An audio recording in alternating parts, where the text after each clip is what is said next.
अपने हम उम्र लोगों से ये रिक्वेस्ट करूंगा कि आपका रवैया अपने बच्चों के साथ, अपनी बीवी के साथ और आपके जो मुलाजमीन है, जो कमजोर तबकात हैं, उनके साथ बहुत ही हमदर्दाना, मुशफ़क़ाना होना चाहिए। सन 70s तक पाकिस्तान का जो मुआशरा था, यहाँ भारत के मुकाबले की फिल्में बनती थी, बहुत अच्छी मौसीकी होती थी। ज़ियाउल हक ने एक बहुत बड़ा बीज यहाँ बोया, उसने जमहूरियत को सबुताज किया। हालांकि उसके अंदर हमारी सियासी कुव्वतों की भी बड़ी गलती शामिल है। जो ये सरमायादाराना निज़ाम के साथ साथ जो रिजत पसंद और कदामत पसंद कुव्वतें हैं, वो समाज पर बोझ बन चुकी हैं। अब ये और इस बोझ को उठाने की ताकत जमहूरियत के अंदर नहीं होती है।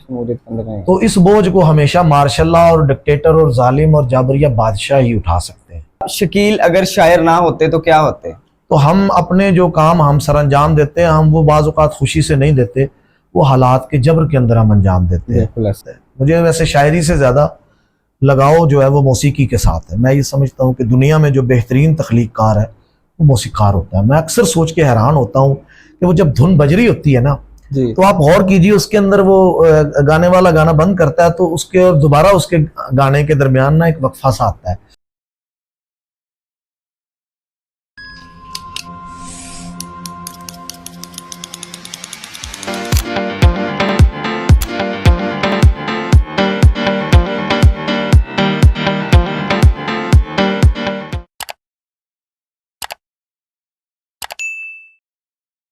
आदाब दोस्तों, मैं आपका अपना होस्ट इर्तिसाम साहिल सुखनवर चैनल की तरफ से एक बार फिर आपकी खिदमत में हाजिर हूं।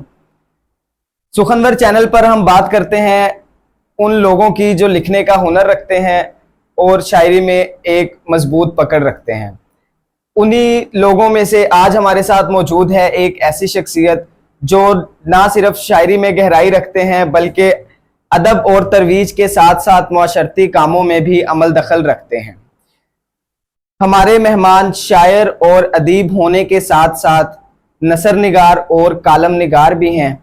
तो आए इनसे बात करते हैं और इनकी ज़िंदगी के दरीचों को खोलते हैं। शकील अहमद शकील साहब, अस्सलाम वालेकुम। वालेकुम सलाम। शकील भाई, क्या हाल चाल है? ठीक है आप? जी अल्हम्दुलिल्लाह, अल्लाह का शुक्र है। आप सुनाएं? हर तरह से शुक्र अल्लाह का, बहुत शुक्र।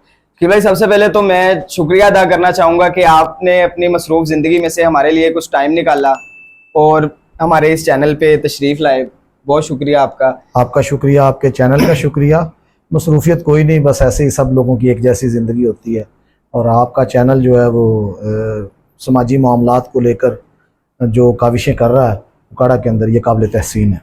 शकील भाई, सबसे पहले आपकी निजी ज़िंदगी की तरफ चलते हैं। ज़िंदगी में क्या मसरूफियात है आपकी? मैं जी तकरीबन 30 साल से कढ़ाई का काम करता हूँ, जो शादी ब्याह के लिए सूट तैयार किए जाते हैं, तो उसका वो काम मैं कर रहा हूँ। उसके अलावा दोस्तों के मोहब्बत और ताउन की वजह से शायरी के अंदर भी जो है वो अपना हिस्सा डालने की कोशिश होती है, और समाजी मामलात को लेके नसर की सूरत में भी कोशिश होती है कि समाजी मामलात पे अपनी राय को लोगों के सामने पेश किया जाए। बतौर तालिब इल्म जो मुशाहिदात का तज्जिया खुद मैं कर सकता हूँ वो दूसरों के सामने भी पेश करूँ। शकील भाई, जैसा कि आपने बताया कि आप कढ़ाई के काम के साथ साथ शायरी में भी दिलचस्पी रखते हैं, शायरी का प्रॉपर आगाज़ आपने कब से किया?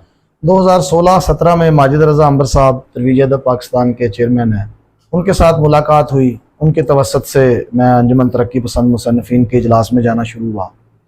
वहाँ जाकर देखा तो समाजी मामलात को लेकर, ख़ास करके समाजी इस्तेहसाल को लेके, मुआशी इस्तेहसाल को लेके एक फ़िक्र अंगेज़ काम हो रहा था।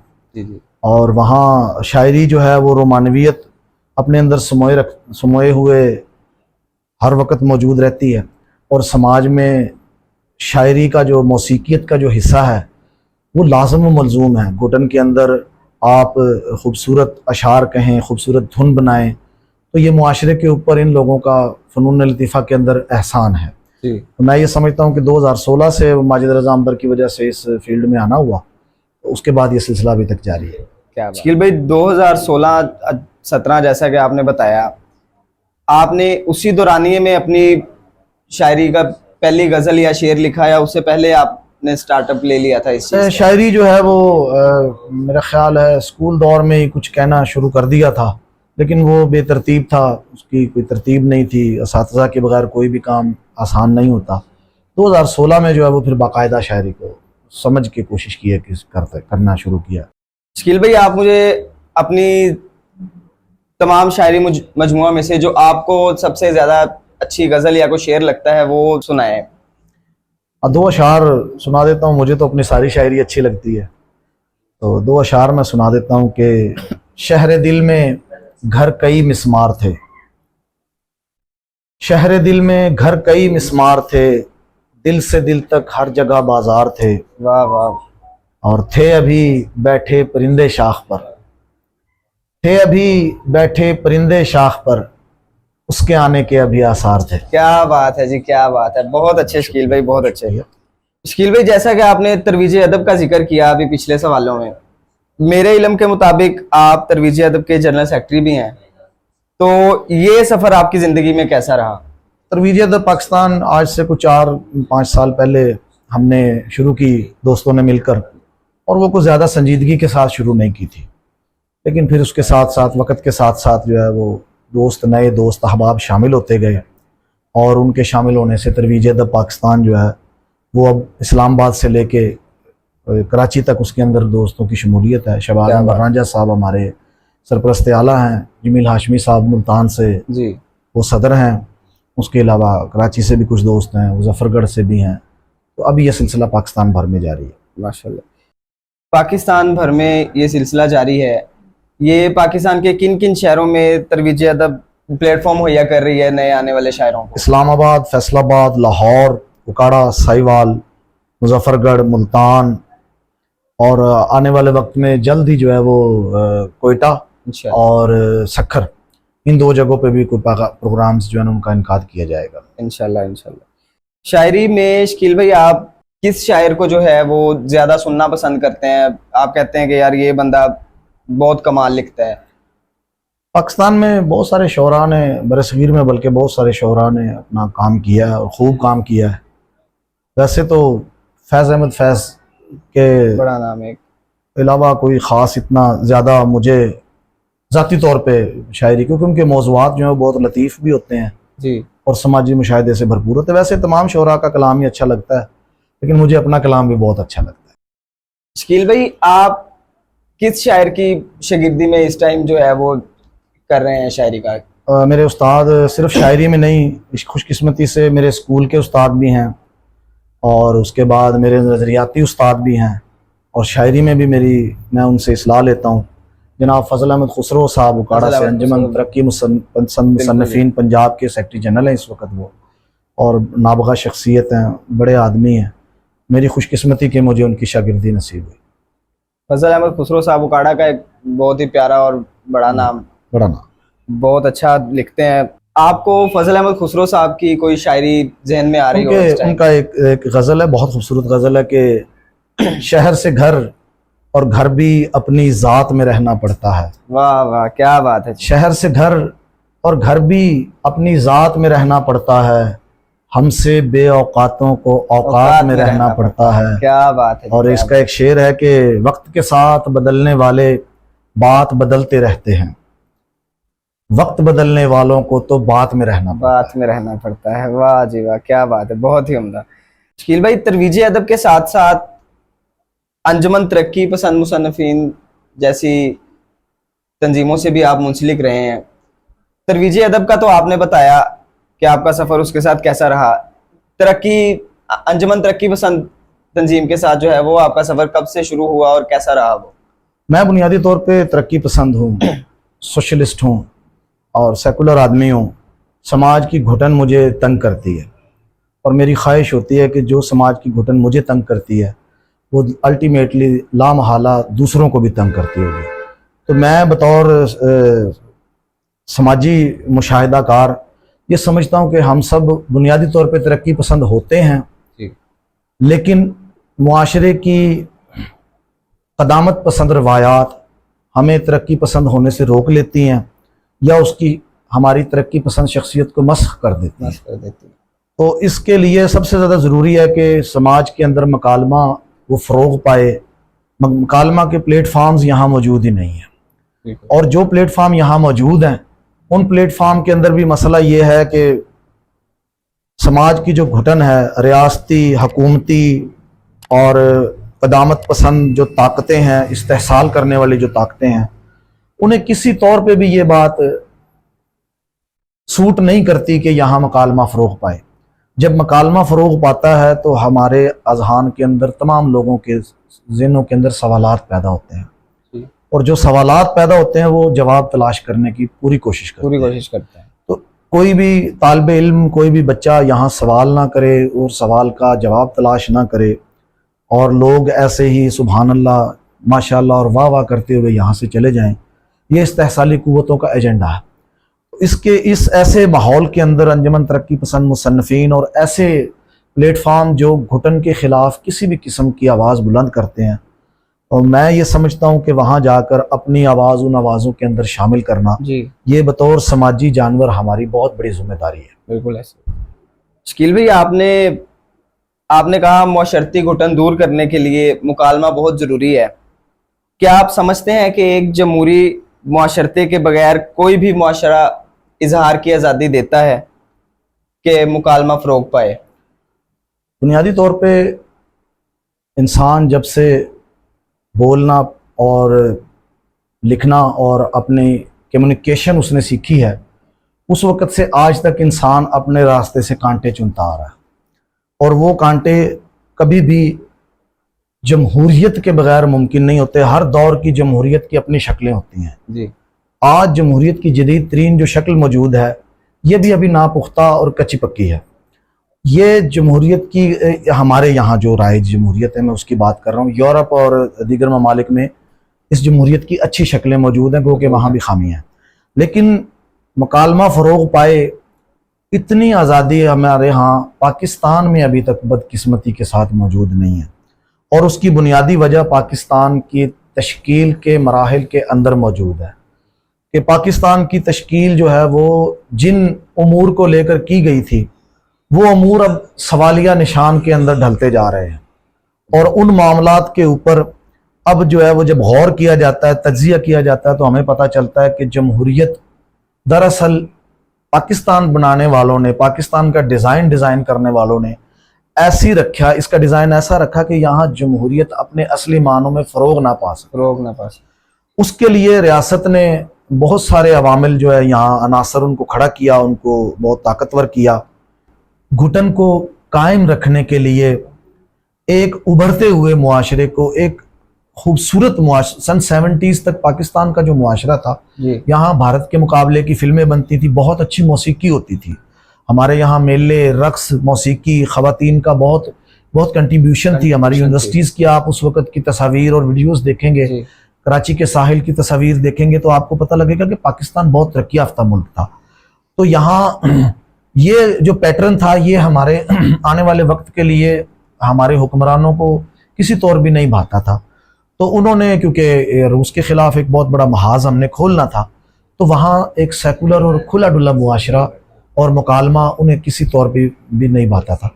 तो उसे घुटन ज़दा करने के लिए ज़ियाउल हक ने एक बहुत बड़ा बीज यहाँ बोया, उसने जमहूरियत को सबूताज किया। हालांकि उसके अंदर हमारी सियासी कुव्वतों की भी बड़ी गलती शामिल है।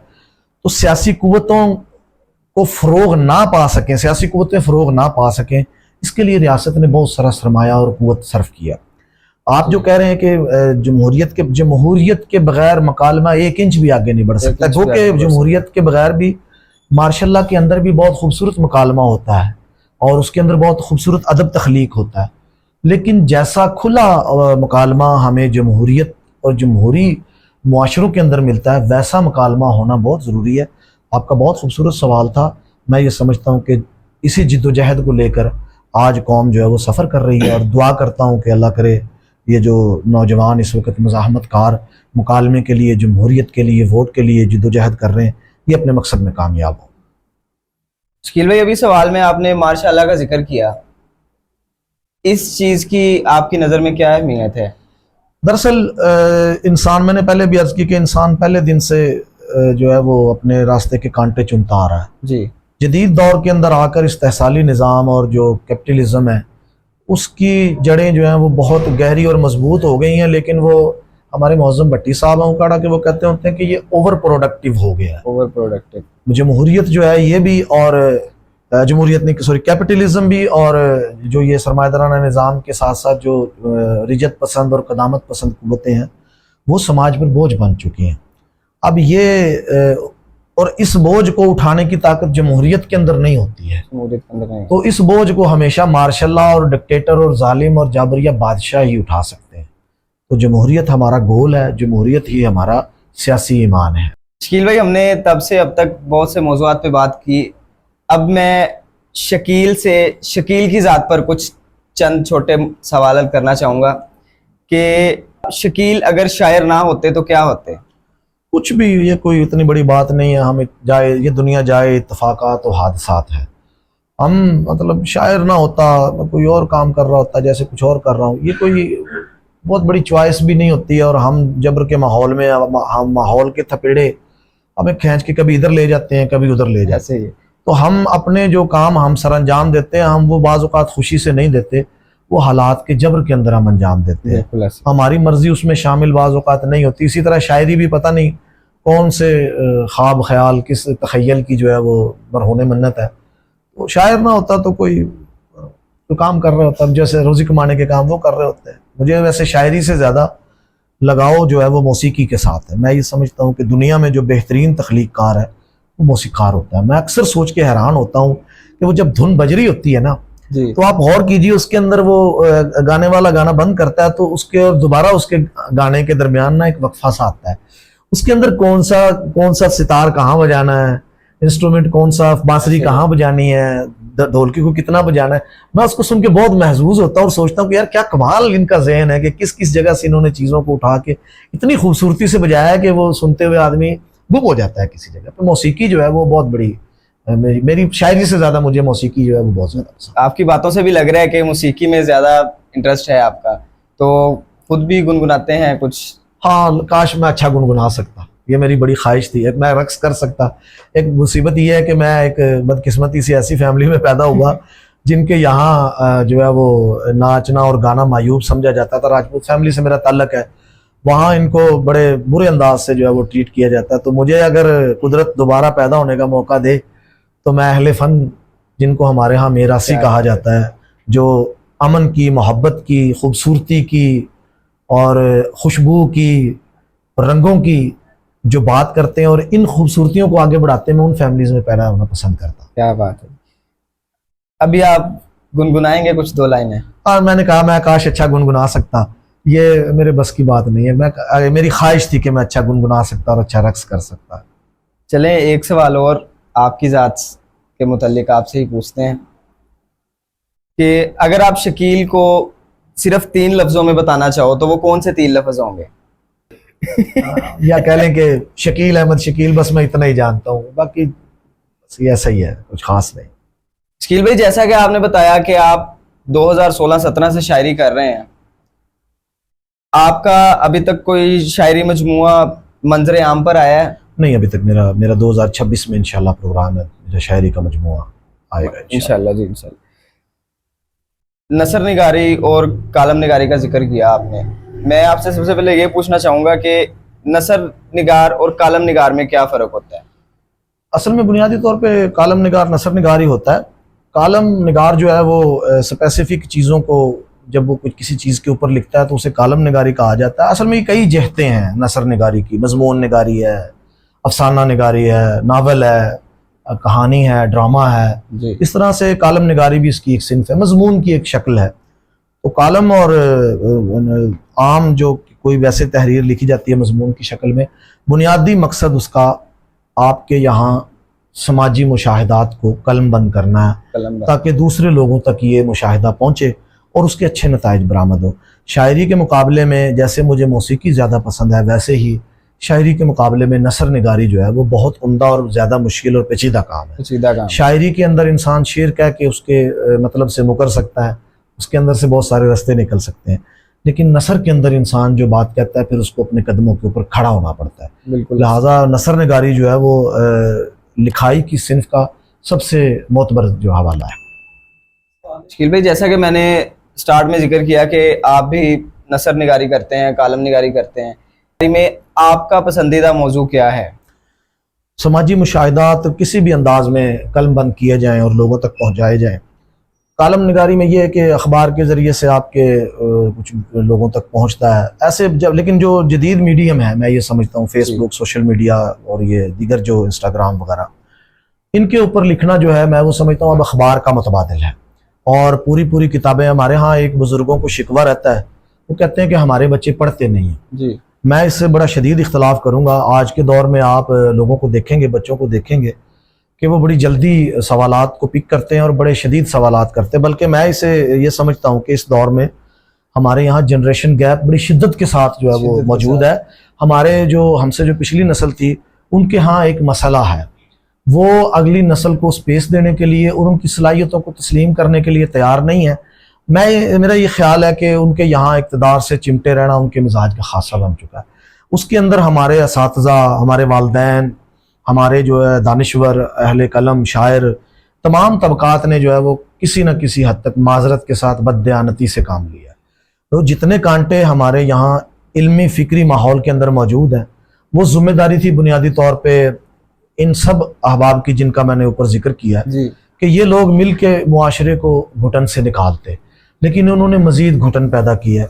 तो ये जनरेशन अब जो इस वक्त जो अफरा तफरी आपको नज़र आती है, दो जनरेशन्स के अंदर जो गैप नज़र आता है, बड़ी शिद्दत के साथ जो गैप नज़र आता है, वो इसीलिए है कि नई नस्ल जो है वो अब झूठ और मुनाफिकत और मसलहत को बालाए ताक रख के साफ गोई से काम लेना चाहती है।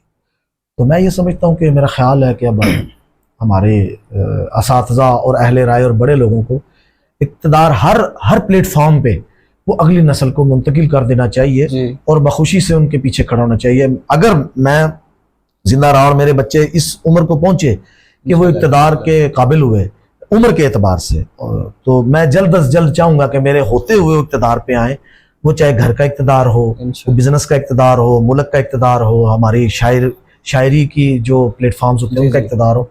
जल्द अज जल्द वो अपनी जिम्मेदारियां, मेरी ख्वाहिश होगी कि मैं ज़्यादा से ज़्यादा उन्हें देखूं कि वो मेरे सामने अच्छा परफॉर्म कर रहे हैं और मुझसे अच्छा परफॉर्म कर रहे हो। आपने अखबारात का जिक्र किया, आपने अब तक किन किन अखबारात में काम किया है, अपनी नसर वगैरह जो शाया करवाई है? कई अखबारात में मैंने शाया किया। अभी जो है वो नवाए हक नाम का एक अखबार है, उसके अंदर कॉलम चल रहे हैं, और पहले कई अखबारात के अंदर जो है ना वो अखबारात से शाया हो चुका है। फैसलाबाद से भी, लाहौर से भी, उनके हैदराबाद से भी कॉलम्स वगैरह, मजमून वगैरह शाया हो चुका है। आपकी नज़र में अदब क्या है? इसको आप कैसे डिफाइन करना चाहोगे? अदब हर चीज़ को अपने दुरुस्त मकाम पे रखना, इस चीज़ का नाम अदब है। मिसाल के तौर पे मेरे उस्ताद मोहतरम फजल अहमद खुसरो साहब कहते हैं कि आप 1 लाख रुपए का जूता खरीद के लाएं तो उसे आप बाहर दरवाजे के बाहर उतार के आएंगे कारपेट के पास, बिल्कुल ऐसे ही, कभी भी उसको उठा के टेबल पे नहीं रखेंगे। लेकिन आप 100 रुपए की नमाज पढ़ने वाली टोपी या वैसे आप सर पे रखने वाली जो टोपी होती है वो 100 रुपए की कीमत की होगी तो आप उसे टेबल पे रखेंगे। बिल्कुल ये चीज़ों की कीमत की बजाय उनके समाजी मरातब को, हिफ्ज़ मरातब को मद्देनज़र रखते हुए चीज़ों को अपने दुरुस्त मकाम पे रखना, ये अदब है। और मेरा ये ख्याल है कि सोशलिज्म जो है और कम्युनिज्म जो है वो इल्मी तौर पे इस अभी तक की जो मुआशी जितनी भी थ्योरीज और कहानियां यहाँ मौजूद हैं, उनके अंदर सोशलिज्म और कम्युनिज्म जो है वो दुरुस्त अदब करार दिया जा सकता है। वो असली मानों में फिलॉसफिकली ये डिफाइन करता है कि मजदूर क्या है जी, और मजदूर की इस समाज के अंदर अहमियत क्या है। इस बात को मद्देनजर रखते हुए कार्ल मार्क्स ने ये जितने भी अकवाल वहां से उठा के लोग कोट करते हैं उसने लिखा है। उसने बुनियादी तौर पे चीज़ों को अदबी पैराए के अंदर, मैं दुनिया का सबसे बड़ा अदबकार कार्ल मार्क्स को तस्लीम करता हूँ कि उसने चीज़ों को अपनी अपनी जगह पे किया कि सरमायादार को किस जगह पे होना चाहिए, सरमाया होना चाहिए तो उसकी क्या शक्ल होनी चाहिए, यानी और फिर इंसानों के अंदर जो स्किल्स हैं, मसलन एक आदमी धोबी का काम करता है, मैं कढ़ाई का काम करता हूँ, कोई डॉक्टर है, कोई इंजीनियर है, ये सब लोग अपनी अपनी स्किल्स रखते हैं और ये स्किल्स जितने लोगों के पास भी मौजूद होती हैं, कोई भी माँ के पेट से कोई स्किल लेके पैदा नहीं होता है। उसके अंदर सलाहियतें मौजूद होती हैं, लेकिन समाज जो है वो सरमायाकारी करके उस आदमी की स्किल को बाहर लेके आता है। तो ये जो अदब है कि किस आदमी के अंदर क्या स्किल है, इसको सरमायाकारी करके समाज बाहर लेके आता है। अदब इस चीज का नाम है कार्ल मार्क्स के नजदीक, कि आप इस अदब को मलहूज़े खातर रखते हुए किसी भी स्किल को छोटा और बड़ा मत करें। मिसाल के तौर पे एक डॉक्टर साहब है, वो इंजीनियर भी है और वो सिविल ब्यूरोक्रेसी में अफसर भी लग जाता है। बहुत सारे लोग आप देखेंगे वो मल्टीपल डिग्रियां उनके पास होती हैं, उसके पास डिग्रियों के अंबार होते हैं। वो रात को बारिश के अंदर जा रहा है, उसकी गाड़ी खराब हो जाती है जी, उसके पास ढेर डिग्रियां, वो गाड़ी ठीक नहीं कर सकता। ऐसे उसको या गाड़ी खींच के गिराज में ले जानी पड़ेगी या गिराज से खींच के मैकेनिक को गाड़ी के पास लेके आना पड़ेगा। तो इसका मतलब है कि चीजों का अदब जो है वो उनकी जरूरत और स्किल के मुताबिक है। तो मैं समझता हूं कि अगर हमें मुआशरे को आगे बढ़ाना है तो कार्ल मार्क्स के ऊपर हमारे सियासी लोगों को बहुत ज्यादा काम करने की जरूरत है, उसे समझने की जरूरत है, ताकि एक मजदूर को का जो अदबी मकाम है, जो असली और अदबी मकाम है, एक मोची को, एक नाई को, एक धोबी को, मेरे जैसे कढ़ाई के काम करने वाले को, एक गधा गाड़ी चलाने वाले को उसका असल मकाम मिले। मेरे नजदीक अदब की बेहतरीन शक्ल ये है। बेहतरीन शक्ल ये है। क्या बात है जी, बहुत ही उम्दा बात। शकील भाई, आप काफी अरसे से शायरी कर रहे हैं, शायरी में माशाल्लाह काफी अच्छी गिरफ्त है आपकी। तो अब तक आपने किस किस जुबान में शायरी की है? मैंने अभी तक उर्दू में ही शायरी की है, थोड़ी बहुत पंजाबी में कोशिश की है, उसे अभी तक मैं आगे नहीं बढ़ा सका। बुनियादी तौर पे मैंने उर्दू में ही शायरी की है और मुझे उर्दू ही ज़रा सहल लगती है। हालांकि बोलने में मुझे अगर आपके साथ मुकालमा करना पड़ता है, यही मुकालमा पंजाबी में मैं ज़्यादा कंफर्टेबल होता। मुझे हमारी हमारी मादरी ज़ुबान है वो हरियाणवी है। मैं हरियाणवी ज़ुबान जो है मेरी हमारे घर में अब तक बोली जाती है, लेकिन पंजाबी सिलसिला गुफ्तगू के अंदर सबसे आसान जो है वो बड़ी खूबसूरती के साथ मैं गुफ्तगू कर सकता हूँ। लेकिन शायरी मैंने अभी तक उर्दू में ही की है। चलें अब आपकी शायरी की तरफ आते हैं। कोई गजल या वैसे कोई चंद अशार, दो तीन अशार आपकी नजर के। मैं मुसाफिर हूँ, मुसाफिर का नगर कोई नहीं। मैं मुसाफिर हूँ, मुसाफिर का नगर कोई नहीं, जिसकी हो मंजिल कोई ऐसा सफर कोई नहीं। अरे वाह, क्या बात है जी, क्या बात। और कुर्ब के रिश्तों में इतना कर्ब है कि अल अमा, कुर्ब के रिश्तों में इतना कर्ब है कि अल अमा, हर ताल्लुक लाजमी है और मफर कोई नहीं। क्या कुफले जंग आलूद, बहुत उम्दा, शुक्रिया जी, बहुत शुक्रिया। कुफले जंग आलूद कह देता है सारा माजरा, कुफले जंग आलूद कह देता है सारा माजरा, मुझको कहना ही नहीं पड़ता कि घर कोई नहीं। घर कोई नहीं। क्या बात है जी, क्या बात है, बहुत ही उम्दा शकील साहब, बहुत उम्दा। शकील भाई, बहुत ही अच्छे लफ्जों का चुनाव किया आपने। आपका ये कलाम सुनने के बाद आपका मजीद कलाम सुनने को दिल कर रहा है। जी शुक्रिया जी, आपसे जनाब, आपका हुक्म सर आंखों पे। दो अशार मैं आपको और सुनाता हूँ कि सभी लहरें समझती हैं किनारा लौट आएगा। अरे वाह। सभी लहरें समझती हैं किनारा लौट आएगा, कहाँ मुमकिन गया लम्हा दोबारा लौट आएगा। अरे वाह, क्या बात है। कबूतर ले गई आंधी मगर ये सोचते हैं सब, कबूतर ले गई आंधी मगर ये सोचते हैं सब, मरे हैं दूसरों के और हमारा लौट आए। अरे क्या बात है शकील साहब, बहुत ही उम्दा, बहुत अच्छे, बहुत शुक्रिया। तो नाजरीन, इस पॉडकास्ट को इख्तिताम की तरफ लेके चलते हैं शकील साहब के एक पैगाम के साथ। हमारे नाजरीन के लिए कोई पैगाम देना चाहें आप? कुदरत ने हमें इस जमीन के ऊपर बतौर इंसान भेज दिया जी, और हम यहाँ आ गए। हमें सोचने और समझने और मुशाहिदा करने की कुव्वत भी कुदरत ने अता की। कल को कोई और जानदार भी इस कुव्वत से हम आहंग हो जाए, आशना हो जाए, ये मुमकिन है। लेकिन आज के दिन तक इंसान जो है वो सोचने समझने और उसको एक्सप्लेन करने की कुव्वत रखता है।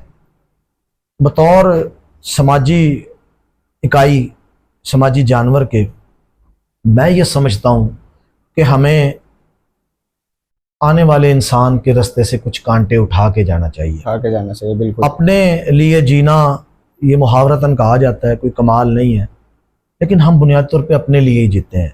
हम अपने लिए अच्छा जिएं। अपने लिए अच्छा जीने से मुराद ये है कि हम वो काम करें जो हम समझते हैं कि अगर मैं ये करूंगा तो किसी कोई और मेरे साथ करेगा तो मुझे बुरा लगेगा, मुझे बुरा लगे। तो वो काम हम अपनी जिंदगी से निकालते जाएं और वो काम करते जाएं जिनसे दूसरों को आसूदगी मिले, खुशी मिले, सुकून मिले। और एक अहम नोट में यहाँ बहुत अपने कर्ब के साथ ये बात और तकलीफ के साथ और अपने ज़ाती मुशाहिदे के साथ ये कहना चाहता हूँ कि हमें रिश्तों को तोलना नहीं चाहिए। बिल्कुल बिल्कुल जी। हमें रिश्तों को मापना नहीं चाहिए। हमें रिश्तों को उंगलियां डबो डबो के उसकी सर्दी और गर्मी चेक नहीं करनी चाहिए, बल्कि हमें रिश्तों को एहतराम देना चाहिए बिल्कुल। और उनके साथ मोहब्बत के साथ पेश आना चाहिए। और ख़ास तौर पे हमारे यहाँ एक चीज़ आखिरी, और मैं ये बात बहुत ज़रूरी समझता हूँ कि हमारे यहाँ हमारे बड़े वालिदैन, असातिज़ा और जो उम्र में बड़े लोग हैं वो खुदा के दर्जे पे फायज होना चाहते हैं। मैं ये समझता हूँ कि वो ये आप किसी भी जगह मुशाहिदा करेंगे तो वो ये समझते हैं कि वो इतने मुकद्दस है कि उन्हें देवता तो कम अज कम समझा जाए। हम देवता जो है वो, हम मुसलमान जो है खुदा के दर्जे पे रखते हैं, दूसरे लोग देवता से।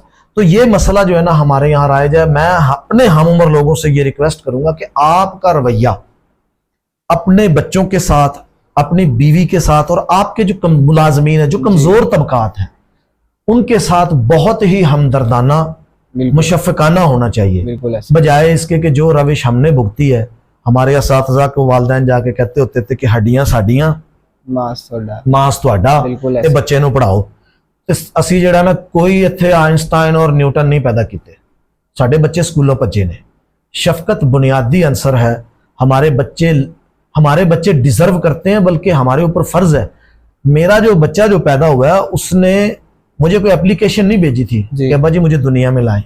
मैं उसको अपनी किसी जज्बे की तकमील के लिए उसको दुनिया में लेके आया, और जब मैं उसको अपने जज्बे की किसी तकमील के लिए दुनिया में लेके आया तो उसकी बुनियादी जरूरियात का, उसकी इज्जत नफ्स का, उसके हर खदोखाल का ख्याल रखना, जो समाजी खदोखाल है, ये मेरे ऊपर जिम्मेदारी है। और उसके पैदा होने से पहले मुझे वो जिम्मेदारी अदा करने के लिए तैयार होना चाहिए और उतने बच्चे पैदा करने चाहिए जिनकी इज्जत नफ्स और खुराक और दीगर लवाजमात को मैं पूरा कर सकता। और अगर मैं ये पूरा नहीं कर सकता और बच्चों को का मैं ढेर लगाता हूँ तो उनके साथ जिंदगी में जो तकलीफें, परेशानियां और दुख आएंगे उनका जिम्मेदार मैं हूं। मैं ये समझता हूँ कि हमारे ये पैगाम फरोग पाना चाहिए कि बच्चे कम से कम पैदा करें और इतने पैदा करें जिनको हम अच्छे तरीके से इंसान बना। दोस्तों, शकील साहब के एक बहुत ही अच्छे पैगाम के साथ अब हम आपसे इजाजत चाहेंगे। हमारे चैनल को सब्सक्राइब करें, शेयर करें, लाइक करें और कमेंट्स में लाजमी बताएं कि आपको आज की बैठक और स्पेशली तौर पे शकील साहब का पैगाम कैसा लगा। अगली दफा मिलते हैं एक नई आवाज और एक नए चेहरे के साथ। तब तक के लिए अल्लाह हाफिज।